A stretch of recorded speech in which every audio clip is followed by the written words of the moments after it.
What's up, good people? This your man Chris Thorns coming to you with another video. As always, good morning, good afternoon, good evening, whenever you're watching my content. First and foremost, man, I want to thank the people who came on the panel yesterday. You know, that was a damn good show, man. I think we talked on a good topic, and especially coming towards the end.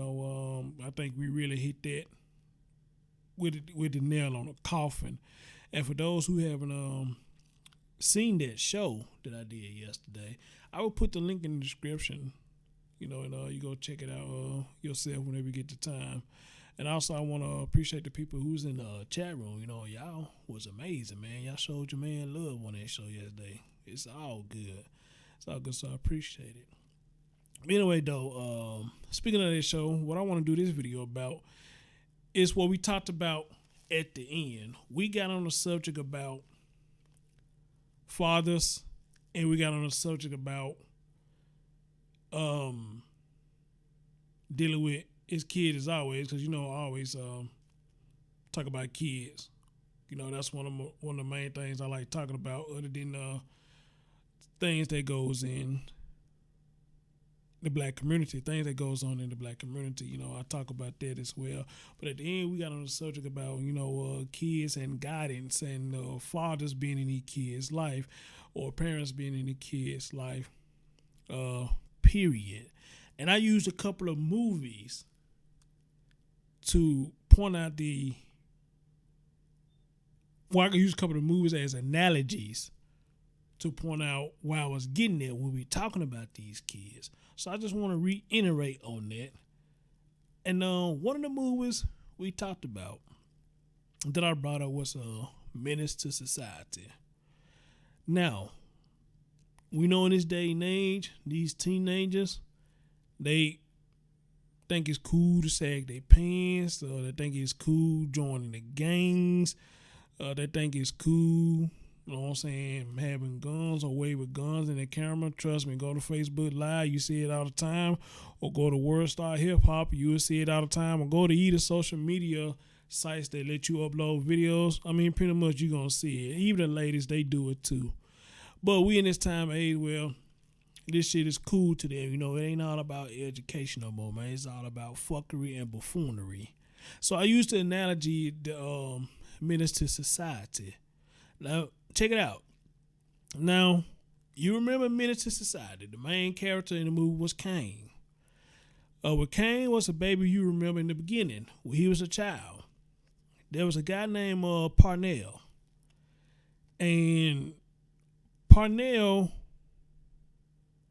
was somebody that was close to Caine dad, always was around. I guess he one of the ones that he was in the hard gangster life, but he didn't really want to see Caine go down that path.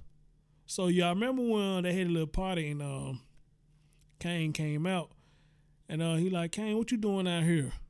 He said, I snuck out. He said, man, you better get your ass in the house, man. You ain't grown. He said, y'all ain't grown either. He said, we grown in your little ass. So anyway, fast forward. So Caine has gotten older. Caine is in the thug life. Caine learned the art of making cocaine, learned the art of robbing folks, and everything. And you notice in that movie, Caine did not have a father around anymore.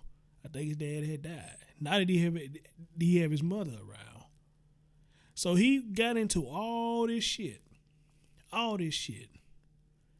Until we ran into Ronnie, which was Parnell's ex-girlfriend. And he felt like it was his duty to take care of Parnell's ex-girlfriend, baby mama, whatever you choose to call her. He felt like it was his duty because he felt like Parnell took care of him. So, if y'all remember one part in the movie, when he went to go see Parnell in jail, Parnell asked him, man, why you never come see me? Y'all remember what Caine told him? He said, man, look, I didn't want to come down here and see you caged up like some fucking animal. You know what Parnell said to him? Oh, that's what you think of me now? I'm an animal? And Caine said to him, no, man. When I was growing up, and I might not be saying these words right. He said, but when I was growing up, you was like my dad. And he started crying. And that touched Parnell when he said it. You could tell that it touched him when he said that. That he didn't look at his original dad as his dad, because I guess his dad wasn't really there for him. His dad was in there for the thug life or the street life, whatever the case may be. But Parnell, the outside person, was there for Kane more than his own folks. So he looked at Parnell as his dad. And I think that's a lot what's going on in this world now. Because somebody brought up in the show yesterday that I hate when men spend more time with stepkids than their own children. And I totally agree. I think that's the stupidest shit that goes on now. How the fuck you gonna sit up there and procreate kids, but you gonna go to another female and father their kids and claim them, but they your stepkids, but your own blood fucking kids. You won't do shit for them. You won't even acknowledge them. You sit up there and get that baby mama all kinds of hell and grief. But this a woman you sat down, laid down rather, fucked her, nutted up in her, and you got kids by her. But you don't want to do shit for her kids. But you got this other chick you with, but you're doing shit for her kids. Well, they kids is calling you daddy. That shit doesn't make sense to me. But a lot of you niggas, y'all think that shit makes sense. It does not. And me personally, I think that if a female allowed that, I feel like she ain't no better. You know? If they start calling him daddy, then I feel like she need to get that straight. No, this ain't your dad, you know? But then again, I could be wrong. I don't know. I don't have any kids. But like I always tell people, my grandmother used to run a daycare. I stay in Memphis, Tennessee. Growing up, my grandmother had a big heavy hand in raising me. She had a daycare and ran one of the best daycares in Memphis. If not every other week, down there every other day, this woman had a new child that would sign them to a daycare. Now, what she would do with me was, whenever she had to run or do something, she would teach me what to do with the children until she get back. And 9 times out of 10, she won't be gone for long. But, you know, she was instilling that in me, I guess, to prepare me if in the future I have a child, then I already know what to do. And you know what? I'm forever grateful that my grandma did that for me. I know that's probably crazy to probably put something like that on a child trying to take care of another child. But that's what she did, you know. She taught me what to do, and I knew what to do. Well, I guess I couldn't say to realize a child. I think I was probably about 12 or 13, you know. But I guess still, in some people's eyes, yeah, you still a child trying to take care of a child. But I don't look at it like that. I look at it as I was trying to help her while she was gone because she needed help, you know. Then I took 2 years of child care in high school. A lot of motherfuckers thought I was trying to do this because I was trying to get closer to the girls. No, that wasn't the situation at all. I mean, that was my grandma and me. You know, I want to take child care. I already had the notch under my belt. Why not put more notches under my belt? Just like people who want to go to culinary school. You already know how to cook, but you're going to culinary school because you want to sharpen your skills more. That's why you go to culinary school. As far as the chicks that was in the child care class, man, really none of them was attractive. So it couldn't be the reason why I went there. Probably about 2 or 3 of them out of class about 30, 30 or 40. Come on now, give me a break.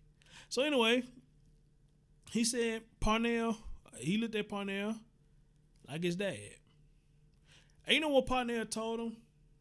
Parnell told him at the end of their conversation, hey man, look, I know how Ronnie feels about you. And it's cool.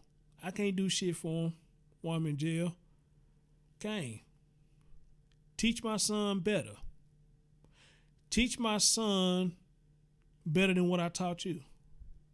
Teach my son the way that we grew up is bullshit. Let me say that again. Teach my son the way we grew up is bullshit.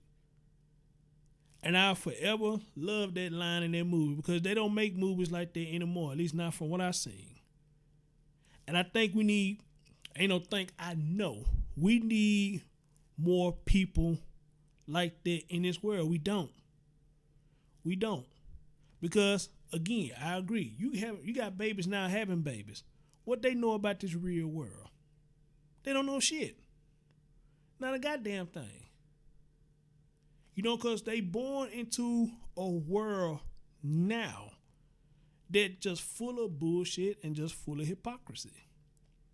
Now, I'm not saying this about all parents and all kids. Hell no, I'm not saying that, because you do got some damn good parents, and you got some good damn dads that don't play, just like the mom, just don't play. But you got a lot of them that don't talk like this to kids, or they don't, or a lot of kids or teenagers do not have people to guide them like that. In this situation, Parnell was in jail. You got women who baby daddy stay in jail and will literally tell you, I'm waiting on him to get out of jail. How can you wait on somebody who currently go to jail? How much waiting can you do? And how good is that going to help you with your fucking child if the nigga currently going to jail? Vice versa. If a woman currently going to jail, what the hell can she do for her child if the motherfucker keep going to jail? It seems like jail is her roof, so what the fuck can she do for a child? And we need more people like this for these kids these days and these teenagers, because they all are misfucking guided. And we need to teach them, even this time of age now, the way we growing up is bullshit. The way he was coming up now is bullshit. We're a long way from the 80s and 90s. Well, it wasn't bullshit for me in the 80s and 90s, but now we in the 2000s, it's bullshit. We in bullshit territory. Now, I don't know if it's anything in the air, or is anything in the food, or we just people who just go around and just fuck anything, just get pregnant just for no reason, or just to have a baby, or just to get some kind of assistance. Which I think a lot of people do that. I really do. Which brings me to the next movie we talked about. The next movie we talked about was South Central. Remember Bobby O.G. Johnson? Same dude who played Parnell. Bobby O.G. Johnson, another one, in the game, out in the streets, had a baby boy. His boy Ray Ray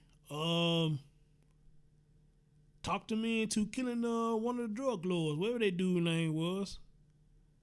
So Bobby O.G. Johnson goes to jail.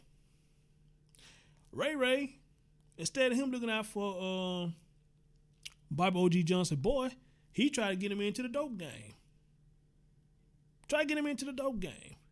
And his boy wanted to be just like his dad, because that's what he knew of his dad. He didn't know of his dad of being just a dad. He knew of his dad being a gangbanger. And he wanted to be just like his dad. So fast forwarding, his boy got shot. Y'all see what the mama did? She come in the hospital. And the nurse said to her, "You don't want to stay with your boy?" And she was like, "What? And just look at him? Huh? Just look at him? Huh?" And the nurse couldn't say nothing back to her. And instead of his mom being by that boy's side to make sure he's okay and get back to health, it was the nurse that nursed that boy back to health. And that boy told her, "I'm going to miss you." Had that woman crying. Because she was crying because it was as scandalous as a shame. Like my grandma says, it's as scandalous as a shame. Your own mother, the woman who gave you birth, like women love to say, I brought you in this world, I can take you out this world. This same woman gave this man birth. And wasn't even there for him when he was recovering, and wasn't there for him when he got shot. So, he recovers. And y'all remember when Bobby O.G. Johnson was kind of trying to get paroled, but he kept getting denied. And I forget what the brother named that he met in jail. But the guy told him, "Hey, you know why you're getting denied? Your attitude. Because we can go in and say anything. But your attitude shows different." And he's absolutely right, because in the world we living in now, you can say any motherfucking thing, but your attitude and your action shows better than what you talk and what you preach. You can say any motherfucking thing. So he had good brothers in there to help him get on the right path. And when he got on the right path, guess what happened? He got paroled. And when he got paroled, just like Cain, he tried to get out that street life.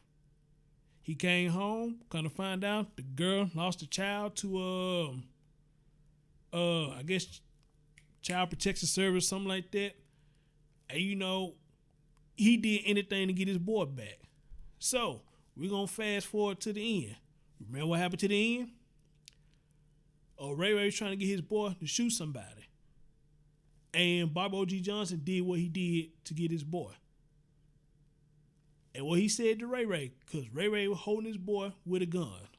And what he said to Ray Ray, you said out there, you owe me.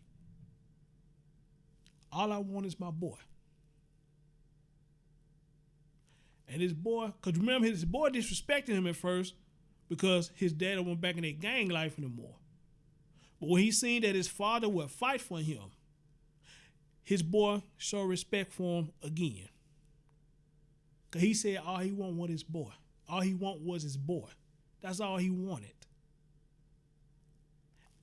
Again, today, we don't have a lot of men that do that. We have a lot of men that sit up here and have these kids and won't do shit else for them. They have these kids, they fuck these girls, get them pregnant, won't even fight for their kids, won't even do shit for them. And again, I'm not saying all, but I don't have to. But that's what's going on in this time of day now. You got a lot of men that's not trying to fight to get their sons. You got a lot of men that's not fighting to get their daughters to have that father in their life. They just fuck them and leave them. But at the same time, I blame it on the women too, because a lot of you know how these guys is before you even get pregnant by them. And you can't say that you don't. So that's why I use them two movies as an analogy in that show, because that still goes on today. That still goes on today. Parnell said, teach my son the way we grew up was bullshit. Bobby O.G. Johnson said, you say you owe me, all I want is my boy. I don't know in this lifetime or the next one when we would get this shit together. I mean, I don't have no kids, but hopefully before my time in, I will actually see these fathers doing better than what they doing. Even these mothers. Fight for your kids. Don't have them and still trying to live this street life. Because trust me, once you gone, you gone. And then you got these kids, a lot of them, that's dying before their own parents. And I think that's totally fucked up. I really do. I'm preaching, I'm speaking. It's some real shit. I didn't mean for the video to go this long, but this need to be said. And I've said it many times I need to say it until the shit gets straight.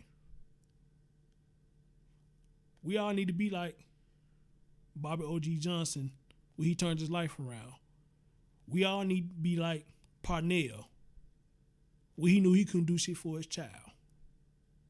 But he want the person that's more likely going to be around to teach his son or his daughter better than he could, because he can't do shit behind the bars. Teach him the way they would grow up is bullshit. And I got a little sister in her early 20s. Now I tell her the same thing. If she have a child, teach her the way we grew up. It's bullshit. Amen? Amen. This your man, Chris Thorns. Catch your next stream. Catch your next video. Peace.